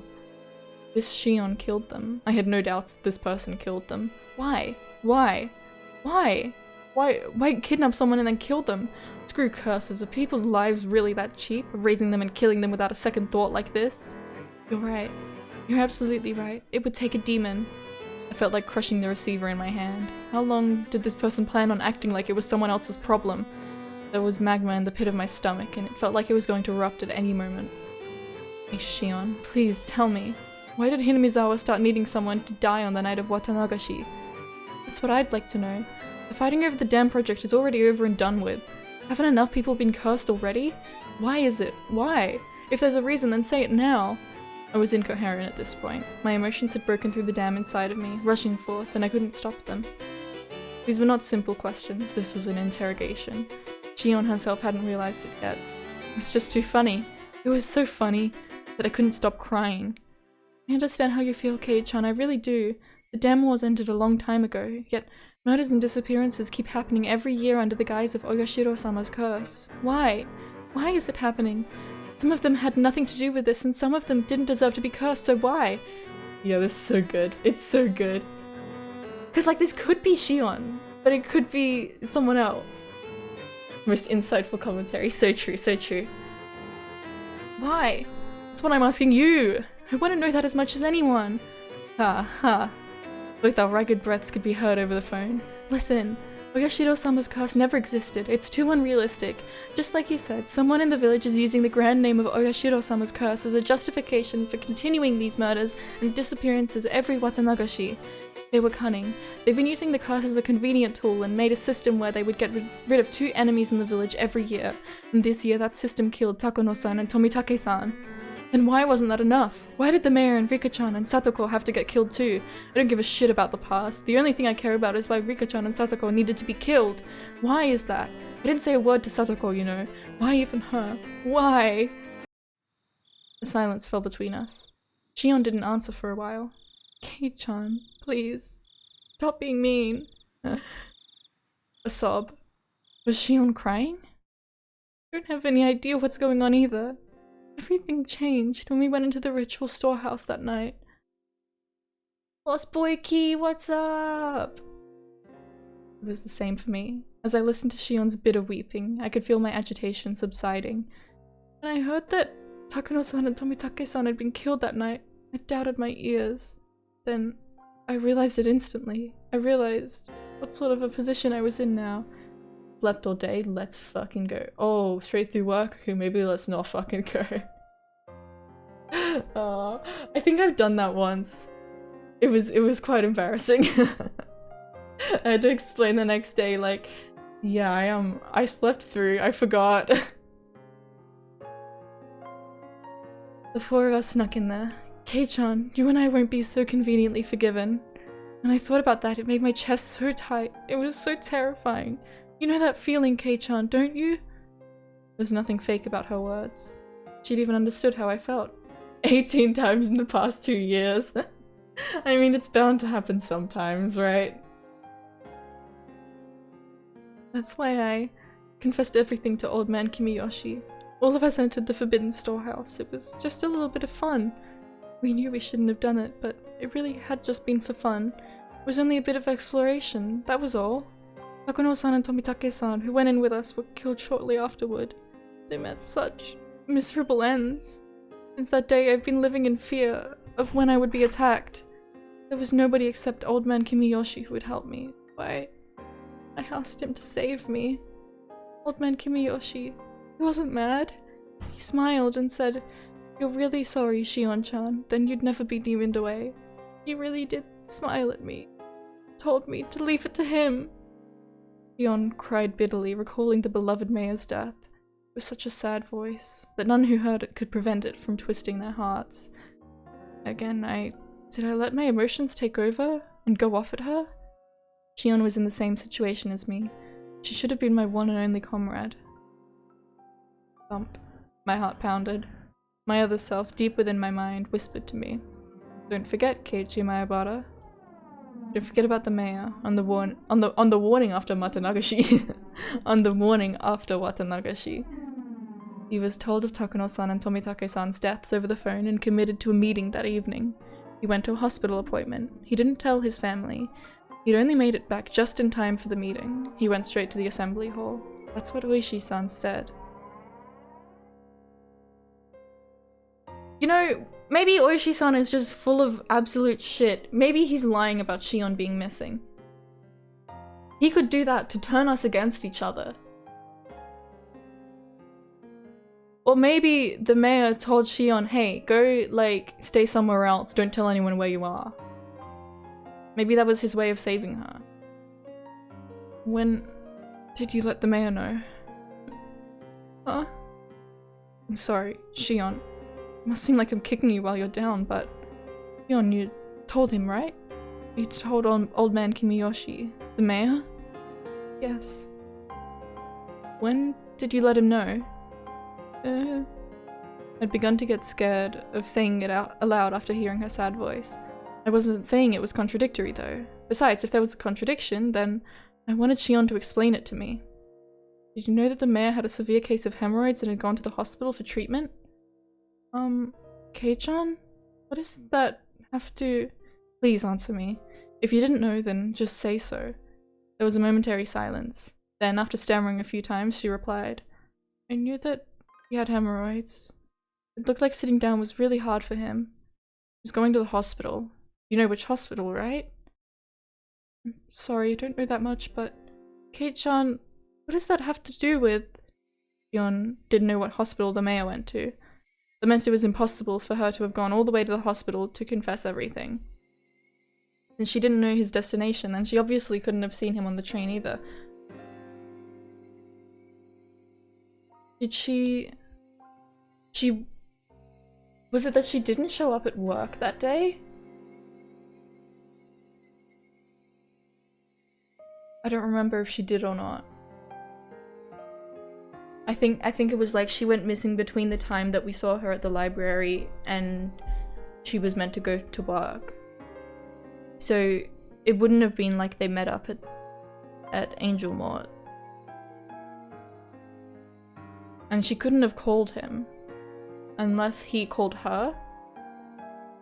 Did I read that? Since she didn't know his destination, then she obviously couldn't have seen him on the train either. If there was any other chance for her to contact him, it would have been after he came to Hinamizawa. The train, however, had been delayed and he only got back right before the meeting was about to start. He didn't have time. There wouldn't have been enough time for him to listen to Shion spill the beans. I want to ask you straight. Welcome back! Shion, when did you tell the mayor about everything? When and where? Let's go pewter time. Your answer doesn't have to be precise, but please give me one. Kei-chan, why are you asking that? A sob pierced into my ears. I was taken by the illusion that I was bullying her. Even so, I'll say it. If I'm wrong, then please correct me. Please prove to me that you're the real Shion. It was impossible. The day the mayor disappeared. From dawn until he vanished. There was no opportunity for you to contact him.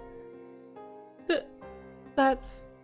Mayor left first thing in the morning for his examination at the university hospital all by himself without telling anyone. Shion, you just said you don't know what hospital he went to.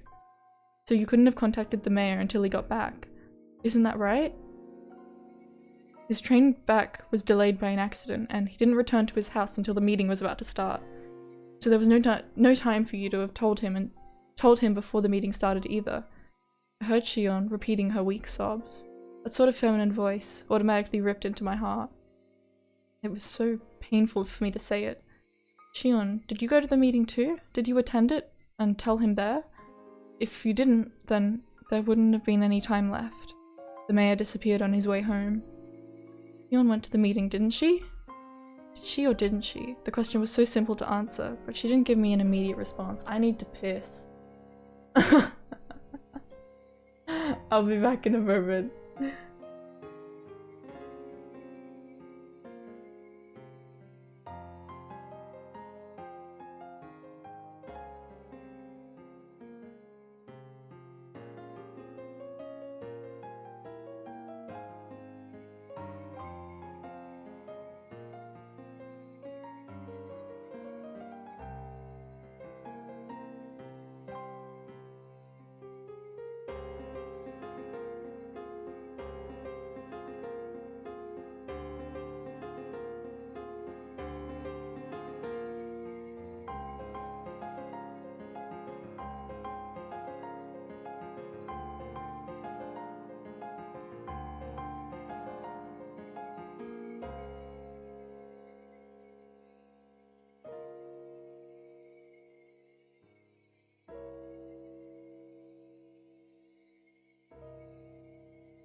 I am back. Sorry if you can occasionally hear a horrible screeching sound. That's the sound of the shower.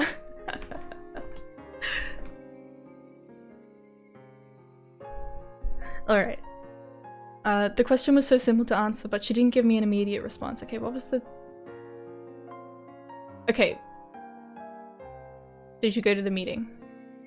I love horrible screeching! Yeah! Actually, with the meeting, I didn't even go to the part-time job you said you went to that day. I'll say it more directly. You haven't been seen since we were at the library together. Kei-chan, well... Yon Sonozaki disappeared the day after Watanagashi. The other end fell silent as the grave. It was so quiet that it was like the phone cord had been cut. I couldn't sense anyone there. OOISHI-san says you've been missing.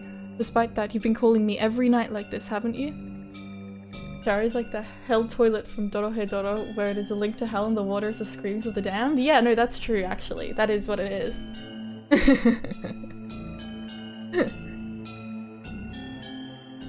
I'm sorry. The hell toilet? Where it's a link to hell and the water is the screams of the damned? The what? That's so awesome.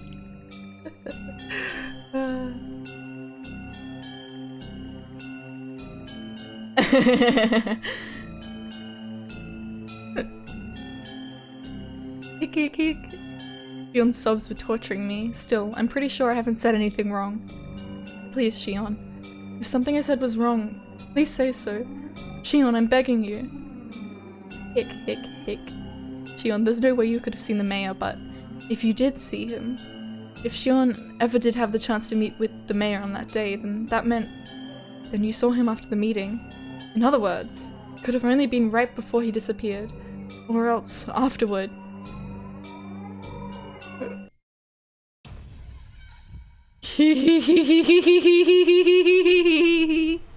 Oh my god.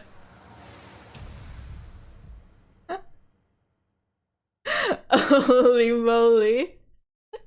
What the fuck?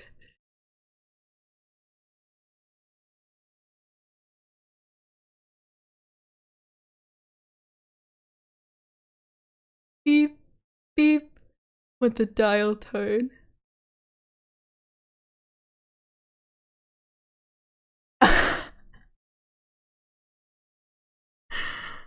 I'm speechless, I'm actually speechless. What?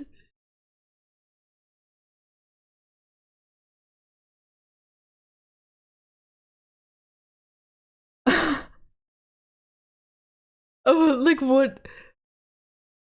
what is happening? What does that mean?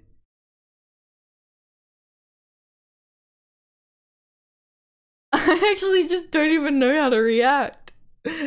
Like, is she like, oh fuck, I've been found out. Well, what?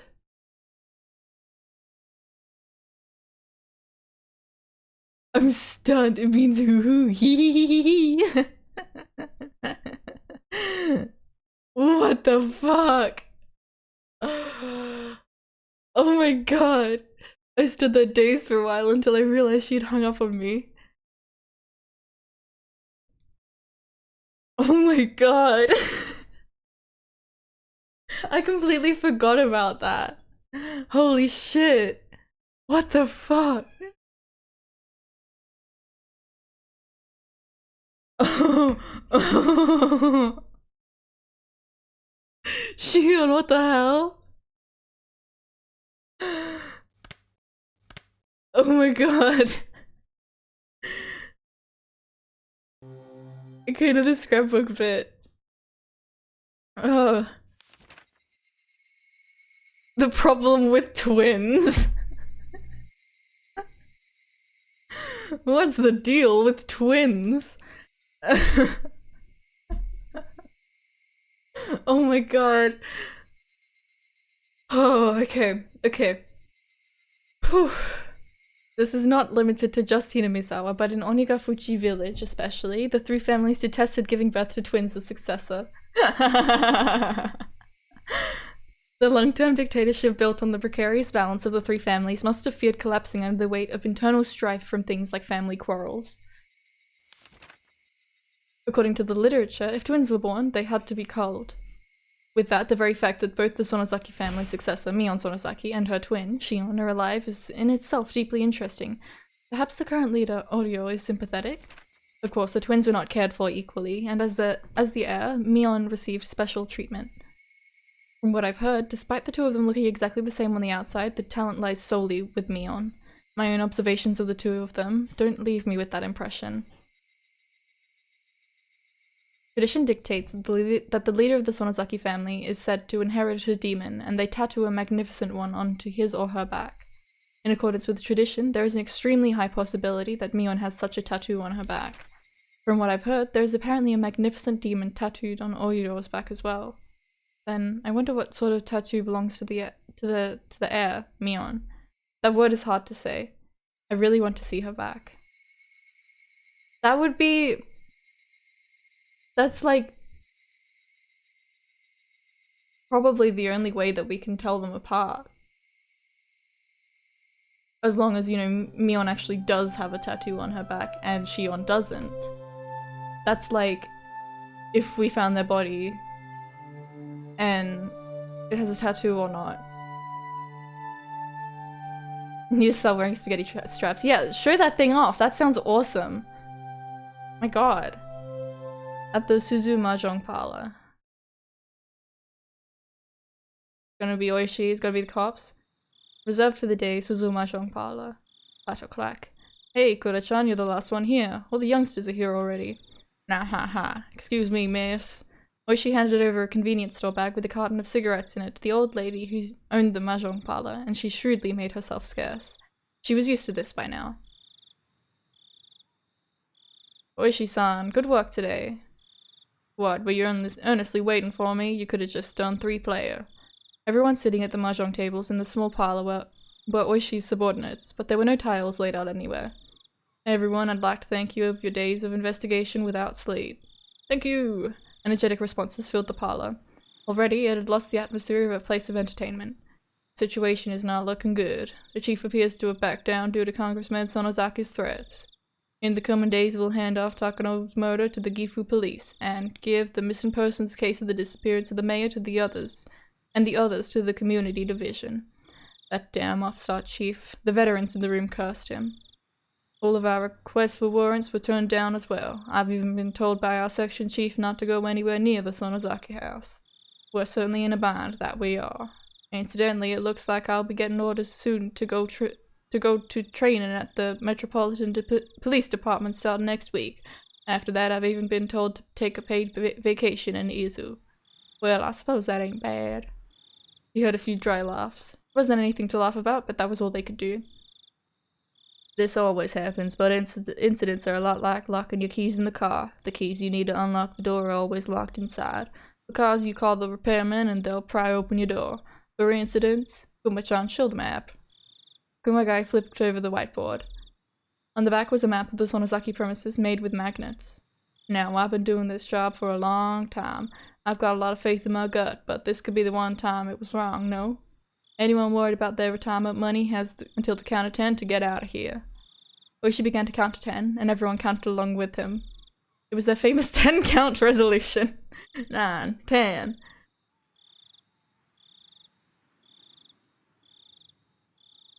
Ah, no one's leaving. The checkered whiteboards people use in D&D. They're just like playing a game of Dungeons and Dragons about like the case. It's like, this is definitely part of work. They just want to have like a D&D like get together, and they just say it's for work. None of you love your families too much, is that it? Woo hoo hoo. Wah ha ha ha ha. Everybody laughed uproariously, cheering things up. I want everyone to go over their materials, memorize the locations and blind spots of all the security cameras. Kuma-chan, you'll stand by in the command car. If something happens, you'll switch with me and take over.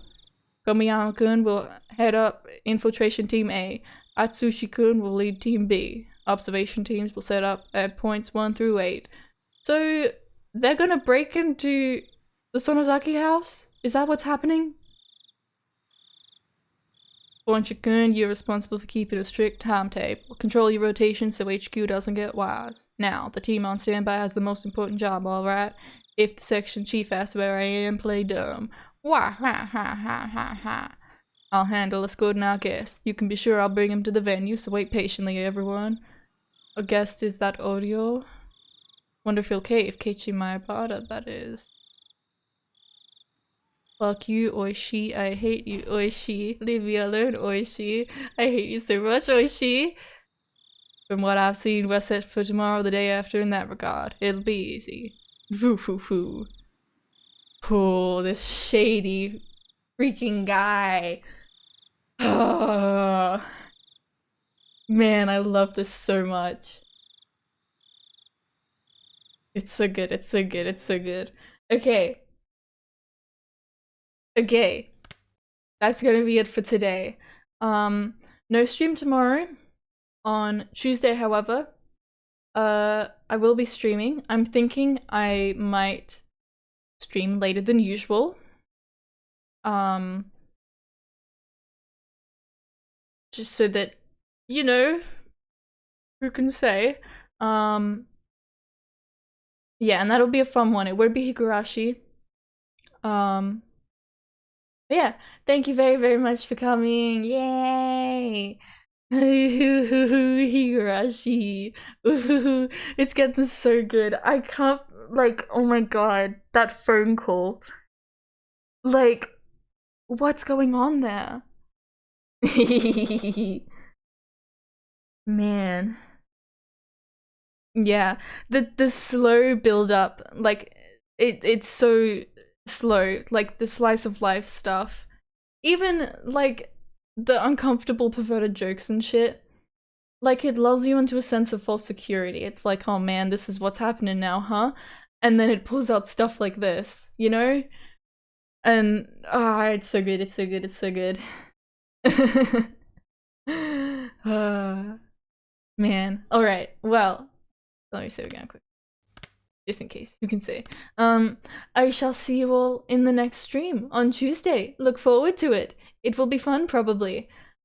Farewell, have a good day or night, everyone. Bye bye! Bye bye!